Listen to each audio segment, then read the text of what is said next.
When Hillary didn't win the presidency, that's when I thought, oh, this is gonna be bad.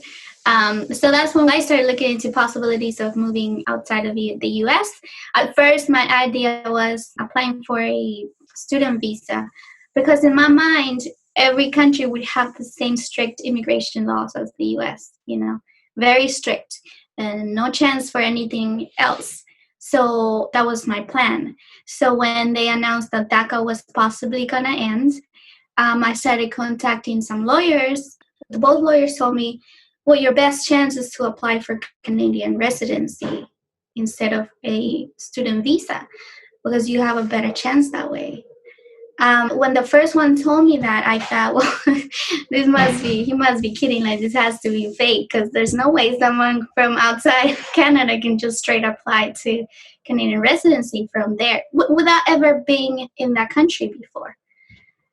So I told him thanks, but no, I'm fine. And so I hang up, and then I called another lawyer, and the other lawyer told me the same thing. So I thought maybe something's going on. Maybe there is a program like the one they explained. So I started doing more research on my own, and I found the express entry program, and I started reading more about it.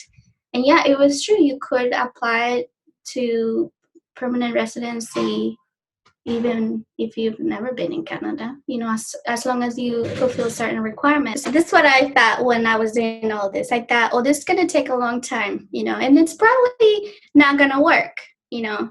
So I don't have anything to lose if I just try, right?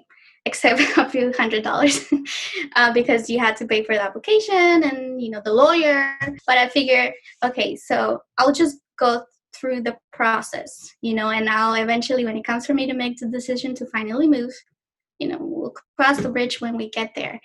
So when we finally got approved, I was very nervous. I'm like, oh my gosh, I can't believe this is happening. And then they asked me for my passport to send it over to Toronto because they needed to stamp my passport with a visa. And I'm like, this is all seems so unreal. I'm gonna send my passport, probably gonna get lost, or maybe someone's gonna steal it. So all this time, I never believed that this was actually happening. I thought, oh, this is a scam. I'm gonna be, I just lost a few hundred, maybe thousands of dollars because I had to pay the lawyer, and it's crazy. But anyways, the passport came back, and then that's the point where I had to make a decision. I only had, I think it was like 3 months or 4 months before we had to leave. So at that point, we needed to decide, do we go or do we just risk it and we stay here? So I talked to my parents, and they told me that they supported me, whatever happened, whatever decision I made. And it was very hard for all those 3 or 4 months. I had, a lot of anxiety, panic attacks, because I think my main worry was that something might happen to my parents while I was in Canada and I wasn't going to be able to come see them for an emergency or whatever. Because I didn't know how long it was going to be before I saw them again.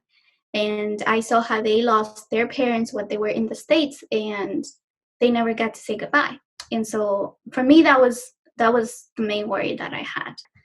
But I thought, well, there's no other future for me here.